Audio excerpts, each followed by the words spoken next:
Do you suffer with low back pain? Do you do a lot of work standing up? Are you a mother who notices back pain or fatigue at certain times of the day? Or perhaps stiffness or tightness in the hip areas? Now, as a Pilates and yoga teacher and a mother of 2 girls of 1 and 4 years old, I can tell you that you don't have to live like this in pain. This isn't your life now. I often see back pain being caused from an anterior tilt of the pelvis. This can be picked up in pregnancy or carrying kids, as you can see in the demo. We tend to dump all our weight in our backs and don't distribute the weight evenly because it's hard and we are human at the end of the day. If you haven't had children but stand up all day doing hairdressing or work in hospitality and are on your feet for 10 hours a day, this can also happen to you. It may happen to those who have a desk job because of the fronts of the thigh, the hip flexor muscles, can end up pulling on top of the pelvis to become tight, causing a forward tilt. Coupled with tight hamstrings, it's the perfect storm.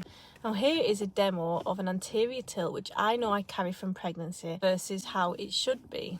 And here is an over-exaggerated one and that some may carry and how it should be again.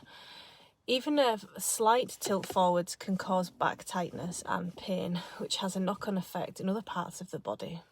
Generally, the tilt can be from tight and weak muscles too, yes, which I see a lot of on the internet. But as a yoga and Pilates teacher, although I'm not the most flexible yet, my core is pretty strong now. Sometimes more to do with mind-muscle connections lost and more habitual processes at play. You're basically in the habit of standing like this. How to know if you have a pelvic tilt? Pelvic tilt exercises are a great way to get used to what it feels like when your pelvis is in an anterior or posterior tilt. Keep bracing your abs as you do this motion, as shown in the demo, and look for tension below the belly button. Have a poke around and get used to how this feels.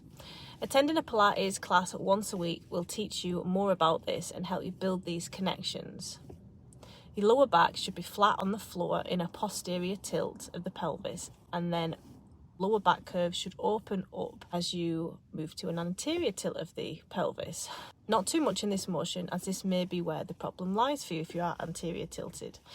Aim to practice this 3 to 4 times a week for 30 to 40 reps, and you should feel a slight burn or a deep ache as you do this. Lastly, to help fix the issue more long term, you need to set reminders on your phone every hour on the hour, checking with your posture and correct it yourself. Are you forward tilting? Are you pushing your hips forward as you're leaning backwards? Otherwise, you may forget, so setting an alarm is a good idea. And the more you practice, the less that you'll forget and it'll become more habitual to you. I hope this helps.